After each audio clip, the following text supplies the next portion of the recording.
Good evening, good afternoon, and good morning. Buenas noches, buenas tardes y buenos días. Bienvenidos de nuevo a Demolishing Political Myths. Hoy tenemos el placer de tener de vuelta con nosotros a nuestro amigo Pascal Lotas, quien, como seguramente saben, es profesor asociado en una universidad en Kioto, Japón. También dirige el canal Neutrality Studies, que les recomiendo visitar. También tiene una versión en español llamada Sane Vox Español. Si quieren ver el análisis de Pascal en español, pueden visitar su canal en español también. Todo está enlazado en la descripción. Pascal, ¿cómo está en Japón? Pascal, how are you there in Japan? Hola, Ezequiel. Estoy muy bien. El clima está extremadamente caluroso y estamos a punto de experimentar un tifón aquí. Pero hasta ahora, todo está bien. Okay, we have very hot weather here in Berlin as well, but no typhoons. Está bien. Aquí en Berlín también tenemos un clima muy caluroso, pero afortunadamente no hay tifones.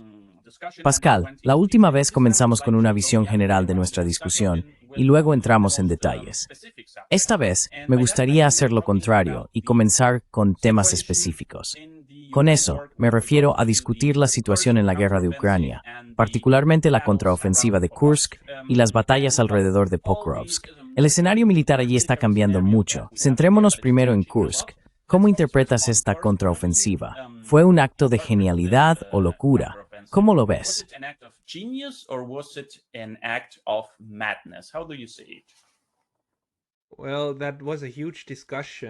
Eso ha sido una gran discusión desde que comenzó hace unas 3 semanas, o casi un mes.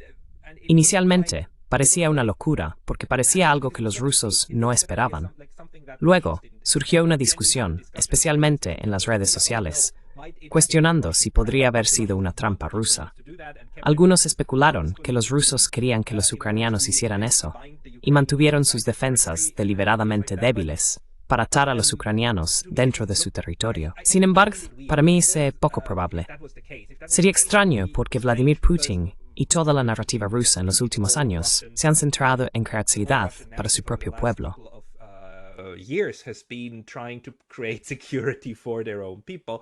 So actually having Ukrainian troops, having foreign troops... Tener tropas ucranianas y equipo de la OTAN en suelo ruso no encaja en la narrativa ni en el marco general que veo de Vladimir Putin. Tampoco se alinea con la situación en la que los rusos ya estaban ganando ventaja y ganando poco a poco en el Donbass a través de una guerra de desgaste. Un gran error de concepto en Occidente es que Rusia quiere ganar la mayor cantidad de territorio posible. Ese nunca fue su objetivo principal. El problema no era el territorio. Ucrania. Incluso antes de la invasión de 2022, remanda las desmilitaristas de Ucrania. 2022 invasion was demilitarization of Ukraine, right? And you can achieve demilitarization in one of two ways. Puedes lograr la desmilitarización de dos maneras, ya sea a través de un acuerdo político o militarmente. Los rusos, especialmente después de las conversaciones de paz de Estambul en 2022, donde casi llegaron a un acuerdo, recalibraron su estrategia cuando eso fracasó. Después de que Boris Johnson, el Reino Unido y los Estados Unidos intervinieron y aconsejaron no hacer un trato, los rusos cambiaron su enfoque. Inicialmente, su estrategia era presionar a Ucrania para llegar a un acuerdo rápido. Cuando eso falló, tuvieron que reorganizar todo su ejército y estructura de movilización. Luego cambiaron a una guerra de desgaste, con el objetivo de destruir tanto equipo ucraniano y de la OTAN como fuera posible, e infligir grandes pérdidas a las fuerzas ucranianas.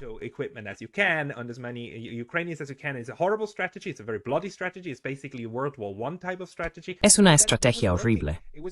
Es una estrategia muy sangrienta, reminiscentemente de las tácticas de la Primera Guerra Mundial. Pero estaba funcionando para ellos desmilitarizar a Ucrania y la OTAN.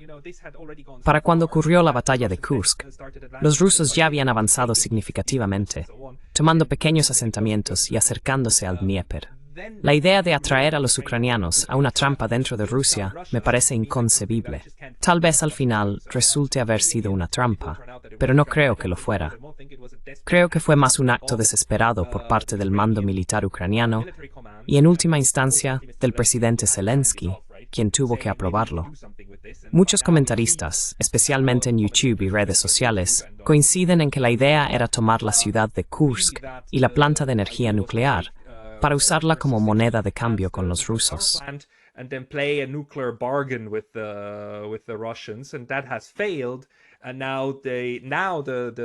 Esa estrategia ha fracasado.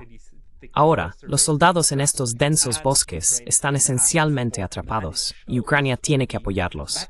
Esto es evidente en el campo de batalla, ya que los rusos están avanzando mucho más rápido en Donbass, capturando pueblos enteros casi semanalmente, junto con posiciones muy importantes. Parece estar resultando significativamente contraproducente para Ucrania. Sin embargo, la narrativa en los medios occidentales es que esto es una gran vergüenza para los rusos y Vladimir Putin. Sugieren que un levantamiento público o golpe de Estado largamente esperado contra él, posiblemente por parte de algunos militares, está a solo días o semanas de distancia.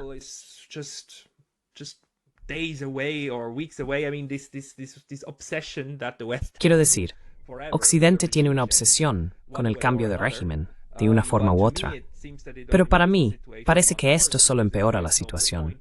Refuerza la idea en los rusos de que Ucrania es una amenaza real que necesita ser contenida. Lo que no sé es cuán fácil es para Rusia contener esta amenaza. Obviamente no es fácil. De lo contrario, las fuerzas ucranianas ya estarían fuera.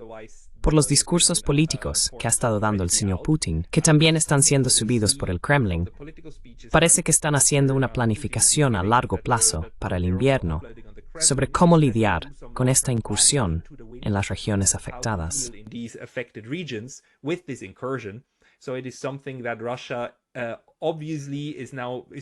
Rusia está ahora haciendo planificación operativa para lidiar con esta situación con el tiempo. Lo que eso significa para la fuerza de su ejército, no puedo decirlo con certeza. Parece ser difícil para Rusia manejarlo, probablemente debido al terreno y los bosques. Los soldados ucranianos están operando en grupos pequeños y dispersos, en un área grande. Esto hace que sea difícil para Rusia contenerlos, porque pueden esconderse en cualquier lugar. Esa es mi suposición. Pero no soy un experto militar. But I'm not a military expert. So. Yeah, I completely agree with you on this. I think the Kursk. Estoy completamente de acuerdo contigo en esto. Creo que la contraofensiva de Kursk fue un resultado de la desesperación ante una derrota inminente. No tenía ningún sentido militar, excepto por el objetivo oculto de intentar capturar la planta nuclear central de Kursk. Si lo pensamos, este es un objetivo militar tan loco que ni siquiera se atreven a admitirlo abiertamente. Independientemente de esto, la fallida contraofensiva fue reconocida por el propio Sersky cuando dijo hace unos días que no estaba funcionando como esperaban. Antes de que esto comenzara, seguramente recordarás que Ucrania había comenzado a mostrar algunos signos de disposición a negociar. Predisposition towards a negotiation. There were some sayings, Hubo declaraciones de Zelensky sobre la posibilidad de iniciar negociaciones sin el apoyo ruso y devolver el antiguo territorio ucraniano. Incluso mencionó la posibilidad de un referéndum sobre la concesión de territorio en nombre de la paz. También estuvo la Cumbre de Paz Suiza, que fue un desastre en muchos aspectos. Sin embargo, demostró a Ucrania que Rusia necesitaba participar en cualquier futura cumbre de paz. Y ahora, de repente, tenemos esta situación. ¿Cómo interpretamos eso políticamente? Cuando parece que te estás acercando a un acuerdo de paz, de repente hay una provocación que naturalmente llevará a Rusia a rechazar cualquier posible negociación ahora.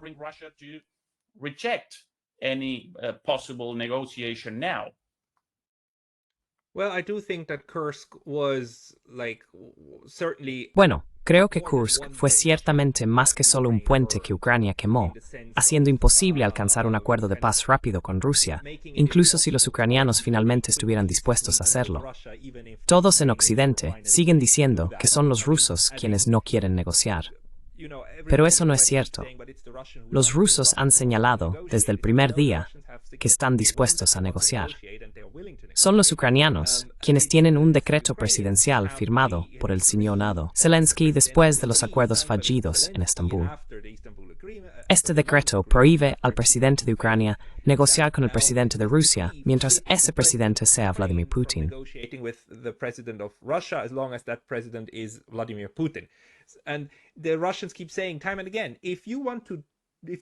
Los rusos siguen diciendo repetidamente que si quieres tener una negociación honesta, entonces simplemente deshazte de ese decreto. Si haces eso, entonces sabemos que realmente vas en serio. Hasta que lo hagas, sabemos que no dices realmente lo que piensas. Dices a las cámaras que quieres negociar, pero en realidad no lo haces. Esto es algo que entiendo.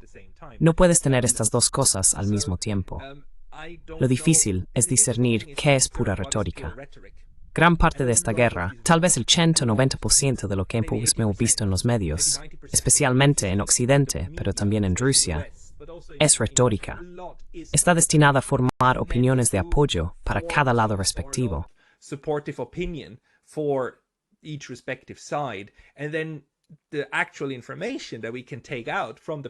La información real que podemos extraer de la propaganda que se nos alimenta repetidamente en ambos lados es muy difícil de discernir.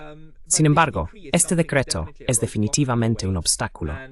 Tu pregunta era sobre Kursk. Sí, ciertamente quemó puentes. Estoy seguro de que Vladimir Putin y los rusos en general ahora están menos dispuestos a negociar o cambiarán lo que quieren a cambio del cese de hostilidades. Es realmente triste, pero estamos de vuelta en este momento clausewitziano, donde la guerra es la extensión de la política por otros medios. Clausewitzian moment where war is the extension of politics by other means. So right now the question is, will the Ukrainians have Entonces, ahora mismo, la pregunta es, ¿tendrán los ucranianos algo que ofrecer a los rusos para que los rusos acepten dejar de bombardear a cambio de algo? Es realmente triste que estemos en este punto, pero esa es la realidad. Estoy seguro de que la disposición a dejar de intentar destruir la capacidad militar de Ucrania es ahora menor que antes. Al mismo tiempo, debo decir que Kursk fue obviamente un error político, incluso si fue uno tonto.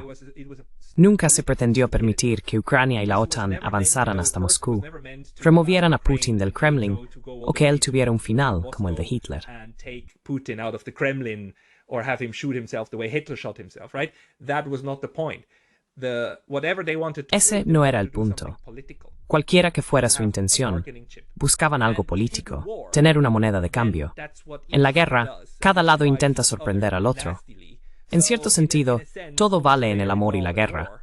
La estrategia y el objetivo político probablemente fracasaron, pero entiendo que los ucranianos podrían pensar, en algún momento, devolvámosles el golpe de la misma manera que nos lo hicieron a nosotros. Lo que complica esto es que no podría haberse hecho sin la aprobación de los estadounidenses y la OTAN.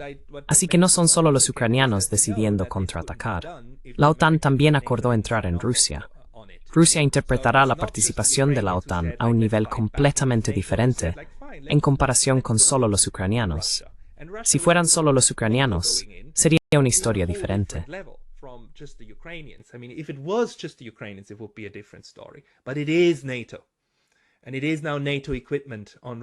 Pero es la OTAN, y ahora el equipo de la OTAN está en territorio ruso. Esto es algo que los rusos han estado advirtiendo desde el principio. Lo ven como un problema existencial. Nos estamos acercando a un momento en el que ambas partes podrían considerar el uso de armas nucleares. No se trata solo de que los rusos quieran mantener a los ucranianos fuera y derrotarlos. La OTAN también podría llegar a un punto en el que digan que se han quedado sin proyectiles normales de 155 milímetros y otras armas. Sin embargo, todavía tienen algunas armas nucleares tácticas. Este es en realidad el análisis de Ray McGovern, un exanalista de la CIA con quien hablé esta mañana. Dijo que cuando te quedas sin armamento convencional para lograr tus objetivos, podrían en el extranjero considerar scenarios fresquenes involved armas nucleares. Even think, about scenarios in which you might go nuclear. So we have a situation where both. Tenemos una situación en la que ambas partes podrían estar incentivadas a comenzar a usar armas nucleares tácticas de bajo rendimiento en el campo de batalla. Estas no son las que se usan para destruir ciudades, no son las estratégicas, sino las más pequeñas. Sin embargo, esto puede y se saldrá de control. El señor Lavrov nos advirtió sobre esto la semana pasada. Dijo abiertamente, nosotros también tenemos armas nucleares tácticas. No piensen en comenzar esto, porque una vez que comencemos la escalada nuclear, podríamos no ser capaces de detenerla. Nunca lo hemos intentado, y es muy aterrador. No queremos eso. Esto nos muestra que ahora estamos más cerca del momento en que uno de los dos lados podría comenzar a usar armas nucleares tácticas.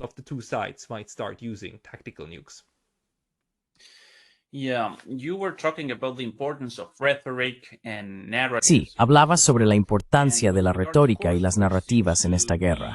En cuanto a Kursk, parece ser un fracaso político y militar. Sin embargo, desde la perspectiva de la retórica, parece ser un gran éxito. Esto es evidente porque hace 2 días, los ministros de Exteriores europeos estaban discutiendo en Bruselas la posibilidad de levantar todas las restricciones sobre el uso de armas proporcionadas por la OTAN a Ucrania. Esto básicamente significaría permitir ataques con misiles de largo alcance en cualquier parte de Rusia. Esto de alguna manera tiene sentido en el contexto de tu interpretación. ¿Es este uno de los pasos que conducen hacia una escalada que podría resultar en el uso de armas nucleares tácticas también, Pascal?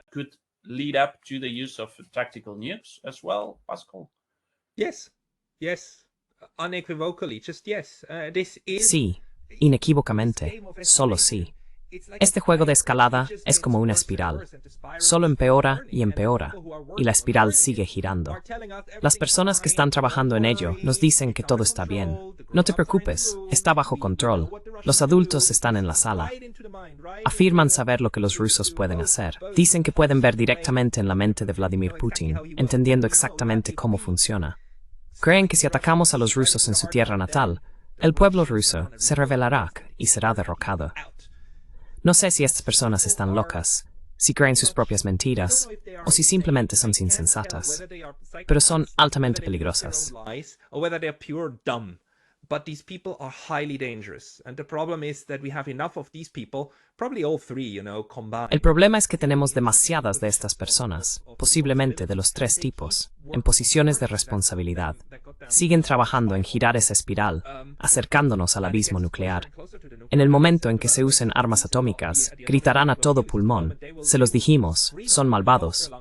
O si disparan primero, dirán, se los dijimos, se lo merecían.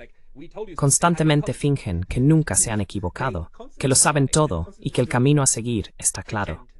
Pero luego cambian el camino, según su interpretación actual, y ajustan la interpretación sobre la marcha.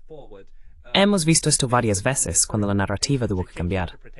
As they go ahead, we've seen that several times when the narrative had to change, and then they try to make you. Y luego intentan hacerte olvidar que hasta hace unas 2 semanas la narrativa era completamente diferente.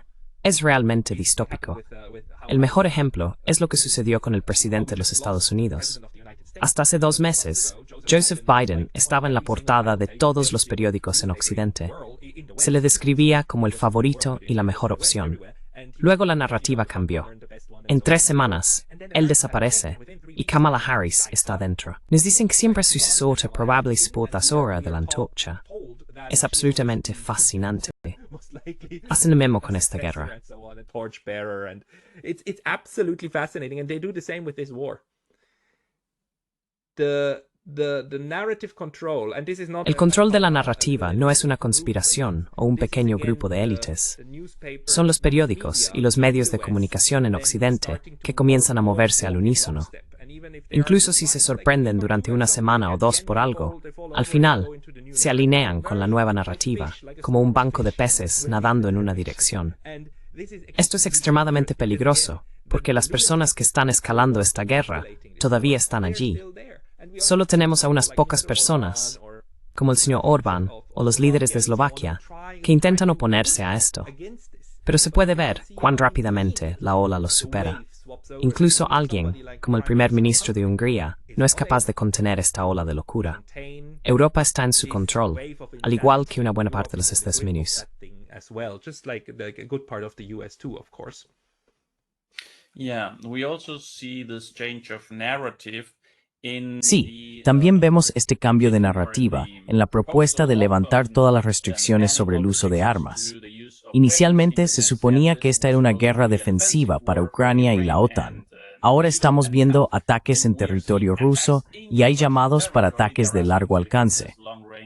Hace solo 3 o 4 semanas, esta era una guerra defensiva. Ahora es de alguna manera una guerra defensiva ofensiva. La situación cambia muy rápidamente en ese sentido. Analicemos posibles escenarios, Pascal.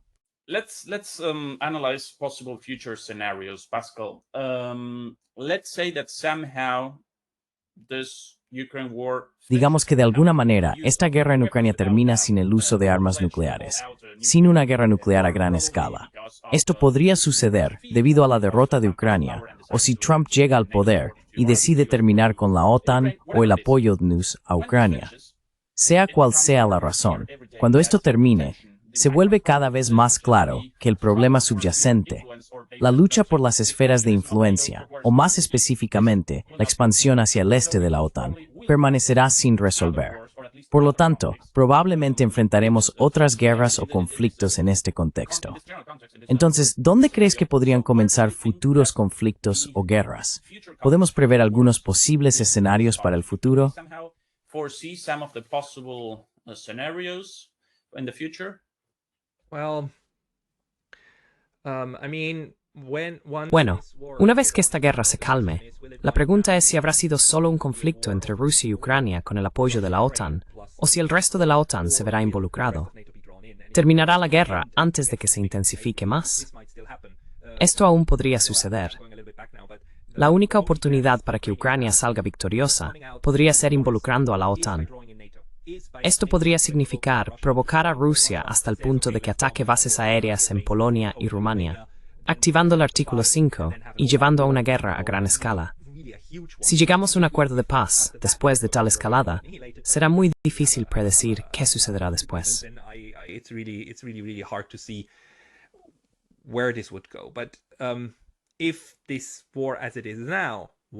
Si esta guerra se reduce sin escalar a un conflicto directo con la OTAN, y la distribución del poder en Europa permanece en gran medida sin cambios, podríamos ver a Ucrania dividida. Todo al este del Dnieper podría estar bajo control ruso, mientras que el oeste se convierte en una Ucrania reducida aliada con la OTAN. Esto podría llevar a una reorganización política, no exactamente una segunda cortina de hierro, pero sí una división dura al estilo coreano. Si Occidente permanece sin cambios, por ejemplo, si Kamala Harris es elegida y no hay un cambio en la toma de decisiones de Estados Unidos o la OTAN, entonces la OTAN podría intentar escalar en el norte. Tienen un potencial significativo allí y están trabajando con Finlandia, Suecia y Noruega. Hay nuevos acuerdos de bases, con Finlandia obteniendo 15 bases militares estadounidenses y Suecia 17. O quizás al revés, pero esencialmente es lo mismo. I think the other way around, but it's the same, yeah. The other way around, but it's the same. It's like 30 new military bases, over 30 new military. Son más de 30 nuevas bases militares en Escandinavia. Noruega está ampliando sus acuerdos con Estados Unidos y está estacionando nuevos tipos de armas. Se puede ver cómo Escandinavia se está convirtiendo en algo que, si yo estuviera sentado en San Petersburgo, me preocuparía enormemente.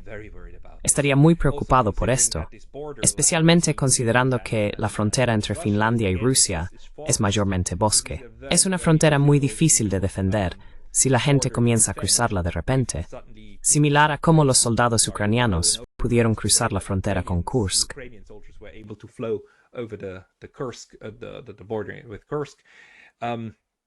I would be extremely worried about that. This is a huge threat scenario. Me preocuparía muchísimo por eso. Este es un escenario de amenaza enorme. Otra posibilidad es que Rusia podría tomar represalias utilizando proxies en el Medio Oriente, Asia Occidental, Siria y así sucesivamente. Podrían intentar expulsar la influencia occidental y apoyar a los iraníes tanto como sea posible para eliminar las bases militares allí.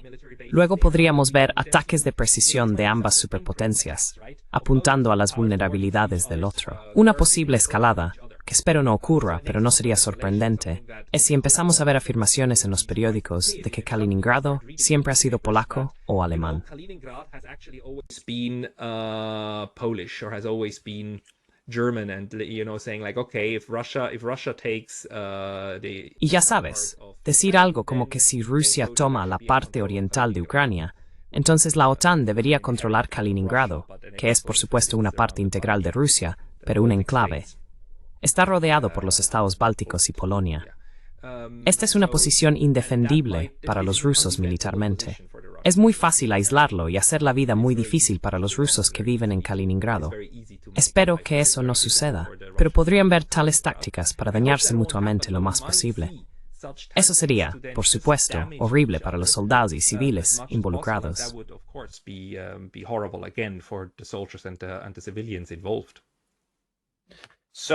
Entonces, y lista sea. Primero, segundo Miureni. Y tercero, la Sporobaitirs y Polonio. ¿Lo entendí bien? Did I get you right? Yes, I mean these are potential places where escalation can happen. Sí, estos son lugares potenciales donde puede ocurrir una escalada por debajo del umbral del uso de misiles y las capacidades militares más avanzadas que aún tienen todas las partes, como los F-35 y el equipo que poseen los rusos. Hablé con un experto en aviación hace unos 2 meses. Mencionó que aún no hemos visto los aviones más avanzados utilizados por ninguna de las partes. El F-16 es un avión antiguo, de casi 40 o incluso 50 años. Creo que se usó por primera vez alrededor de la época de la guerra de Vietnam o la primera guerra de Irak.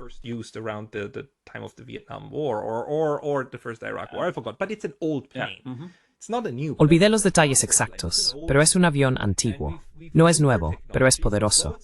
Ambos lados tienen tecnologías más nuevas. Lo que hemos visto es que ninguno de los dos lados ha utilizado estas tecnologías avanzadas, porque no quieren revelar sus capacidades, a menos que sea necesario. Por lo tanto, el potencial de escalada sigue existiendo, incluso para combates directos. Sin embargo, si se mantiene indirecto, probablemente será a través de Finlandia, y posiblemente en algún lugar de Asia Occidental, con ataques a pequeña escala para desestabilizar la narrativa de control del otro.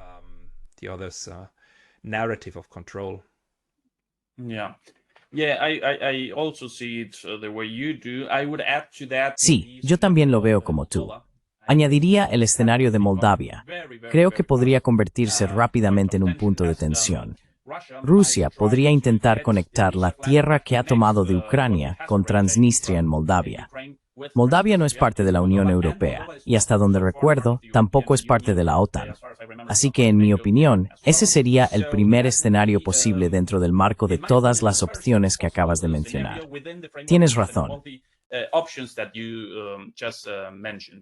You're right, and I forgot to mention also Georgia. También olvidé mencionar a Georgia.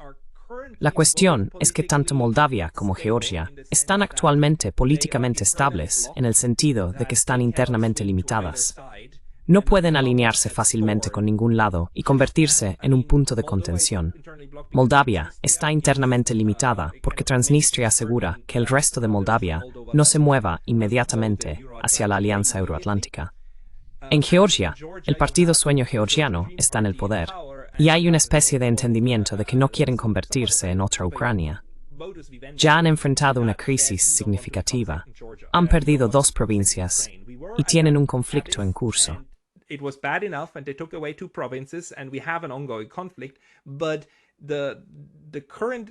Pero la distribución actual del poder es tal que no quieren una escalada con Rusia mientras no tienen relaciones diplomáticas con Rusia. Occidente sigue retratando a Georgia como si estuviera en el bolsillo de Rusia, pero eso es ridículo.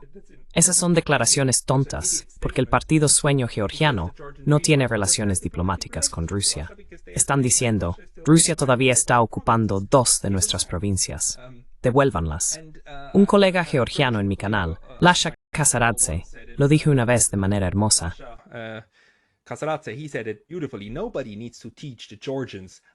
Nadie necesita enseñar a los georgianos a no gustar de los rusos. Los georgianos tienen buenas razones para no ser amistosos con ellos. Sin embargo, tienen un acuerdo de trabajo. La esperanza es que este acuerdo mejore y conduzca a la reconciliación. Esa es mi esperanza. La esperanza de Lasha y la esperanza de muchas personas en Georgia. Supongo que también es la esperanza de algunos en Rusia, porque sería el mejor escenario, hacer más amigos.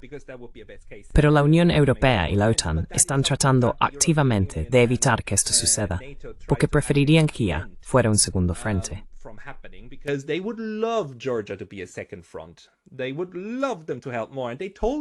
Les encantaría que ayudaran más, y se lo han dicho a Georgia. Dijeron, su ley de ONG nos está manteniendo fuera de su país y dificultando que influenciemos su proceso político. Eso es horrible. Es una ley prorrusa. Georgia tendrá elecciones en 2 meses, el 26 de octubre. Según mi colega allí, la narrativa mediática dentro de Georgia está en gran medida dominada por mensajes pro-OTAN, sugiriendo que solo la OTAN sofre esperanza y que necesitan crecer miembros. Esto es similar a la retórica que contribuyó a la guerra en Ucrania. Mucho depende de lo que suceda allí.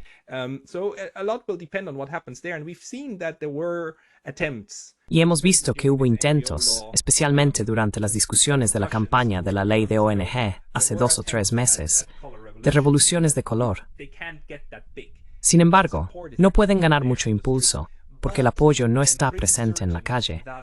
Estoy bastante seguro de que los expertos en Occidente, principalmente en los Estados Unidos, que se han vuelto muy hábiles en orquestar revoluciones de color, están haciendo todo lo posible para apoyar los movimientos clandestinos que ya tienen.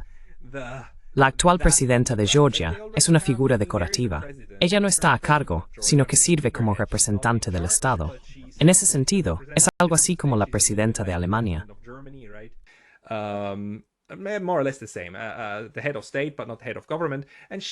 La jefa de Estado, pero no la jefa de gobierno, está completamente en el bolsillo de los transatlanticistas. Se puede ver cómo podría ser preparada para asumir el liderazgo del Estado. Ya está siendo glorificada en Occidente. Hay figuras en su lugar, y esta podría ser la dirección que tome Georgia. Espero que no sea así, porque la reconciliación con Rusia y un acuerdo de trabajo con la Unión Europea para tener relaciones económicas con ambos sería lo mejor para ese país y la reconciliación europea. Sin embargo, podría convertirse en un punto de conflicto, y uno muy importante.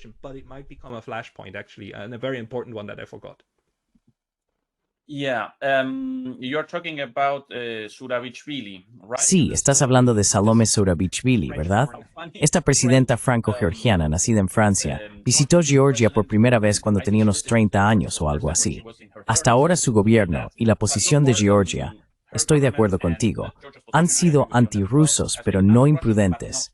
Han evitado una confrontación directa. También añadiría a Armenia como un posible escenario. Pashinyan está haciendo todo lo posible para cortar el vínculo histórico entre Armenia y Rusia, así como con la Unión Soviética en el pasado, y llevar a Armenia a manos de Occidente.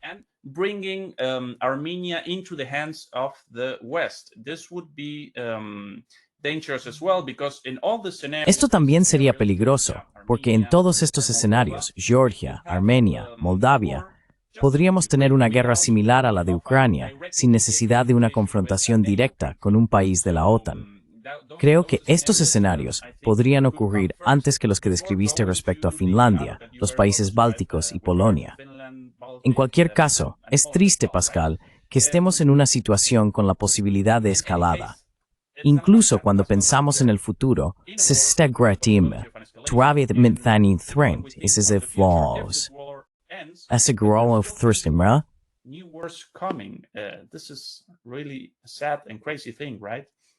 Yeah, and we didn't even touch on the Pacific, right? Where we know that Sí, y ni siquiera tocamos el tema del Pacífico, donde ciertos poderes en Washington están ansiosos por un conflicto con China. Hay una tensión significativa que involucra a Filipinas y especialmente alrededor de Taiwán. Tampoco discutimos la situación en curso en Gaza y la desesperación que enfrentan los palestinos. Todos estos son temas que ni siquiera hemos abordado. Además está África. De las guerras continúan y las grandes potencias intentan aumentar su influencia. Francia y Estados Unidos se están dando cuenta de que han descuidado África y que los rusos son más favorecidos allí que los franceses e incluso los estadounidenses. The French and even the Americans, and this has another huge potential to blow up. Esta situación tiene el potencial de escalar en varios lugares, más allá de los conflictos actuales. Está lejos de ser estable. Mi esperanza es que lleguemos a un punto donde las grandes potencias, especialmente Estados Unidos, puedan establecer acuerdos de trabajo. Podrían darse cuenta de que impulsar el cambio de régimen y extender su influencia por todas partes puede no ser la mejor estrategia. En su lugar, deberían aspirar a construir un marco estable. Esto implicaría equilibrar el poder entre ellos para crear estabilidad, similar a un concierto de potencias del siglo XIX. En tal escenario, podría haber pequeñas guerras y conflictos, pero al menos podríamos evitar los mayores. Wars and conflicts going, but we can at least avert the big ones. And don't get me wrong, at the moment we haven't had the big one yet. Y no me malinterpreten, por el momento no hemos tenido un conflicto mayor todavía. Todavía estamos trabajando para evitar que los conflictos menores escalen a mayores. Sin embargo, incluso estos conflictos menores están causando actualmente cientos de miles de muertes, posiblemente alcanzando los pocos millones. Esta situación podría empeorar, y espero que no lo haga.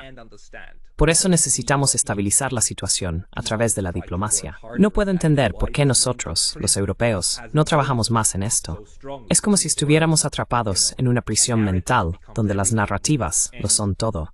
El realismo, que es crucial para resolver y prevenir intercambios nucleares, parece menos importante que mantener estas narrativas. Esto me vuelve loco.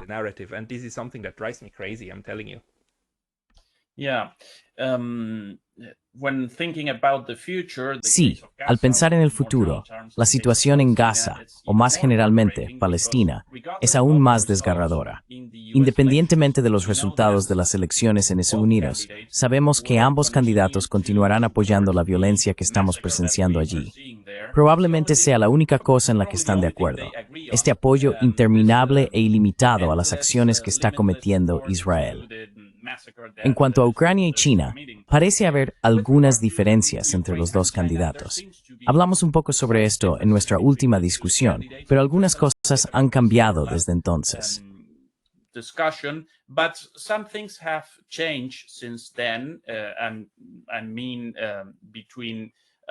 Quiero decir, entre la candidatura de Donald Trump y ahora la candidatura de Kamala Harris.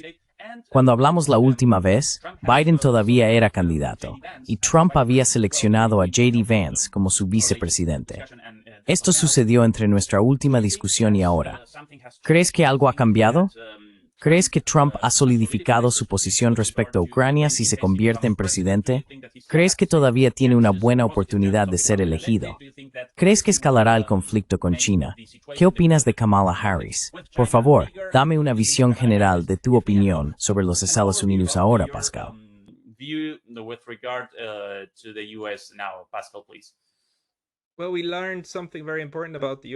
Bueno, aprendimos algo muy importante sobre los Estados Unidos recientemente, y es lo fácil que es para el liderazgo del Partido Demócrata cambiar la figura principal, el presidente de los Estados Unidos.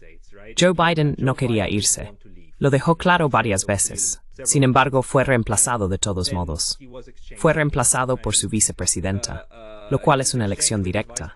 Habría sido muy difícil pasar por alto a Kamala Harris, porque podría haber sido muy disruptiva si hubiera querido. Por otro lado, Kamala Harris es bastante débil. Nunca ha tenido un tiempo significativo en el centro de atención.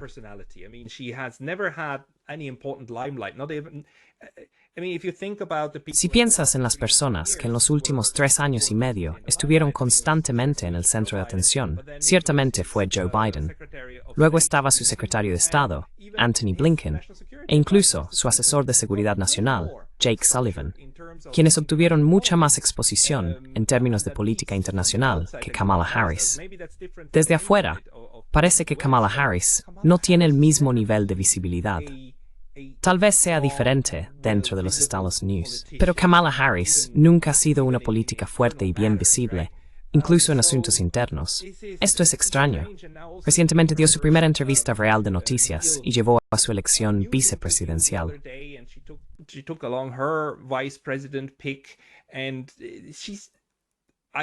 No puedo imaginar que ella tenga una personalidad fuerte. Parece ser alguien a quien es fácil guiar por el camino que la dirección del Partido Demócrata quiere que siga. Si es reelegida, probablemente será el mismo grupo de personas que continuará ocupando sus posiciones en la Casa Blanca. Podrías ver 2 o 3 cambios, y habrá un nuevo gabinete, pero las personas debajo seguirán siendo las mismas. No preveo ningún cambio significativo en la política exterior de Smalls. Por cambio significativo, respecto a Ucrania, China o Gaza. Probablemente cambios antes. Las cosas simplemente continúan.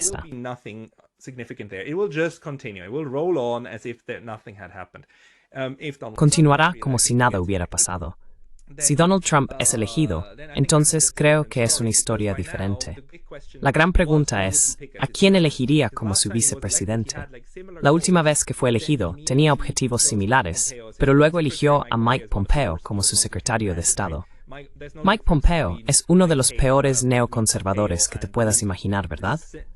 No hay diferencia entre Pompeo y Blinken. Pertenecen al mismo grupo de personas con la misma mentalidad.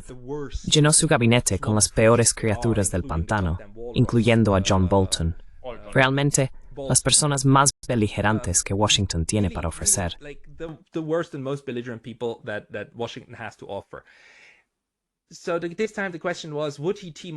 Esta vez, la pregunta era si volvería a aliarse con un neoconservador. Una elección obvia habría sido Nikki Haley, ¿verdad? Ella ya fue su embajadora ante la ONU cuando él estaba en el cargo, y fue una fuerte contendiente contra él, básicamente la última en pie. Siendo mujer, habría cumplido con muchos requisitos y mantenido al lado neoconservador del Partido Republicano, algo cercano a él. Pero eligió lo contrario. Eligió a Mike Vance, quien en realidad tiene un enfoque muy sensato hacia la política exterior, excepto por su postura sobre Gaza. Except for actually on Gaza, I don't know. I just know Trump is on Gaza. No lo sé. Solo sé que Trump es tan belicista y pro-Israel en Gaza como lo es Kamala Harris.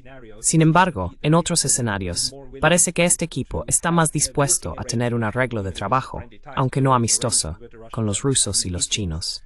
Pero nuevamente, hasta que veamos quién más es nombrado como secretario de Estado y los jefes de los diferentes ministerios, no podemos estar seguros. Parece que Trump entiende mucho mejor ahora los mecanismos internos de Washington, 8 o 10 años desde que entró por primera vez en la arena política.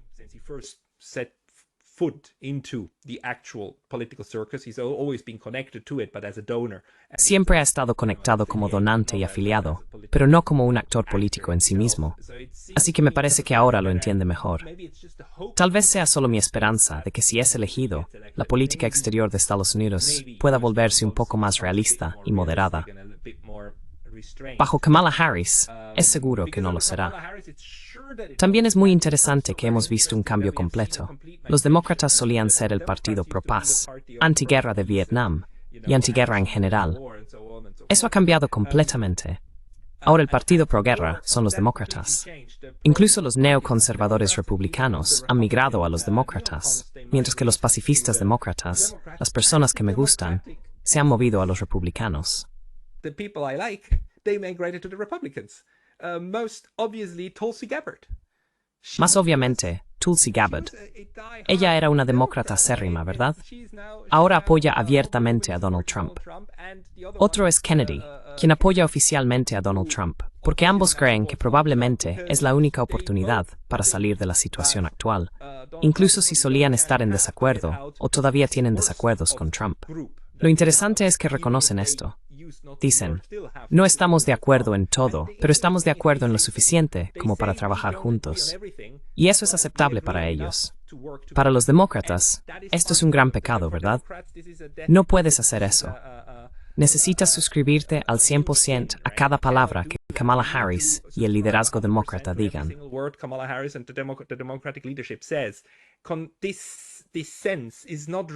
Esta mentalidad ya no está realmente permitida dentro de los demócratas, al menos no a un nivel útil. Dentro del Partido Republicano, o al menos el nuevo Partido Republicano que tenemos ahora, parece que esta mentalidad entre los actores individuales todavía se fomenta. Todavía puedes trabajar con los demás. También puedes ver eso en la forma en que Tucker Carlson, por ejemplo, conduce sus discusiones. Él dice, tengo desacuerdos con la gente, pero puedo aceptar que estos desacuerdos existen, y aún podemos trabajar juntos en ciertas áreas. Así que eso ahora es una característica republicana, una característica de derecha del sistema y ya no una de izquierda, lo cual es muy fascinante. En cierto sentido, acabamos de ver una inversión de los polos. Por eso los demócratas ahora están a favor de la censura.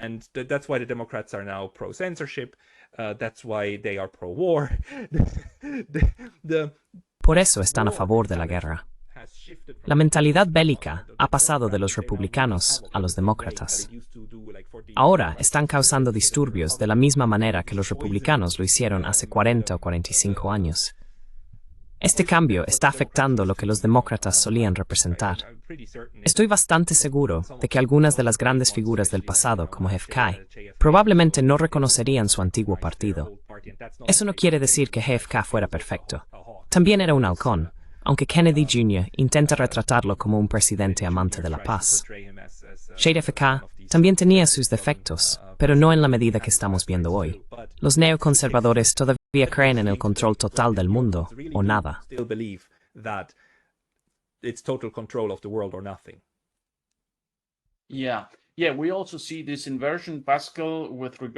Sí, también vemos esta inversión, Pascal, con respecto a una agenda amigable para la clase trabajadora.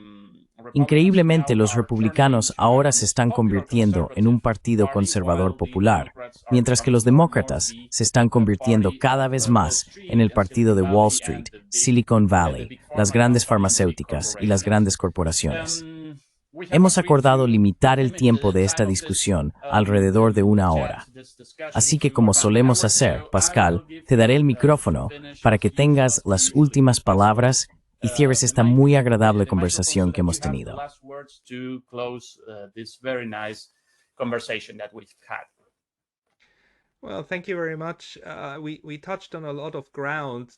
Muchas gracias. Cubrimos mucho terreno.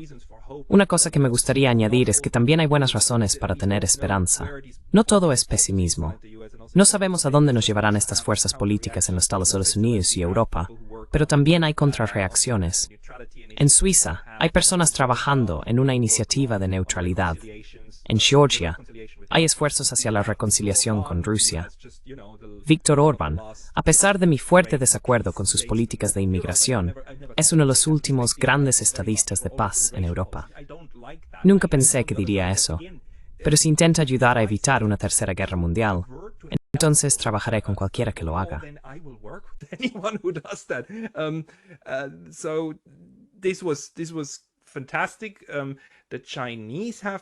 Esto fue fantástico. Los chinos han estado tratando de idear formas de volver a la paz.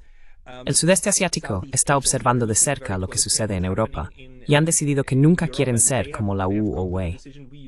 La ASEAN, la Asociación de Naciones del Sudeste Asiático, ha sido comparada durante mucho tiempo con la Unión Europea y a menudo fue criticada por ser débil y desunida, con sugerencias de ser más como la UE. Ahora, nadie en la ASEAN siquiera consideraría querer ser como la UISMOE, porque ven cómo este proyecto está fallando y colapsando ante sus ojos. Están descubriendo sus fortalezas a través de la cooperación soberana, pero no de la integración. Sovereign cooperation, but not integration, and BRICS works in the same way. We are seeing that new BRICS funciona de manera similar. Estamos viendo el desarrollo de nuevos modelos de cooperación, junto con nuevas tecnologías e infraestructuras, especialmente en el ámbito bancario. El poder que solía residir en Washington y Nueva York ya se está volviendo multipolar.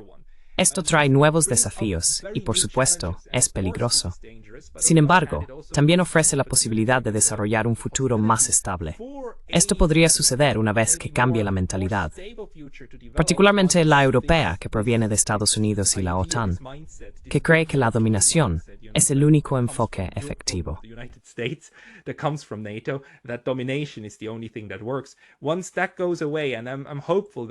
Una vez que esa mentalidad se desvanezca, y tengo la esperanza de que gradualmente disminuya con el tiempo, todavía tomará décadas. Pero espero que desaparezca una vez que se asiente la realidad de que tenemos estos otros centros de poder, y están aquí para quedarse. No puedes simplemente desear que desaparezcan o cambiarlos a través de un cambio de régimen. No creo que eso funcione. Así que, en cierto sentido, necesitamos esperar que las cosas mejoren e intentar, dentro de nuestros propios espacios medios, empujar a la dirección correcta. Debemos esperar que juntos podamos crear una ola más grande que la ola de la insensatez. Thied.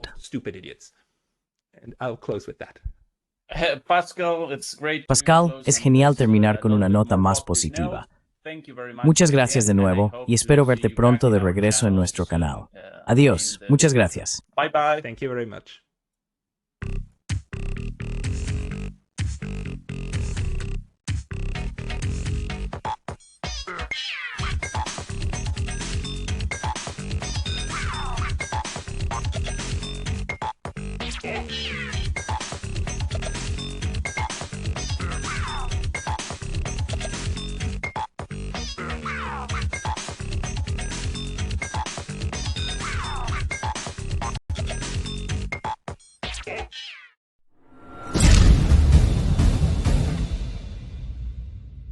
Si valoras nuestras traducciones, por favor considera apoyarnos en Patreon. El enlace está en la descripción. Muchas gracias.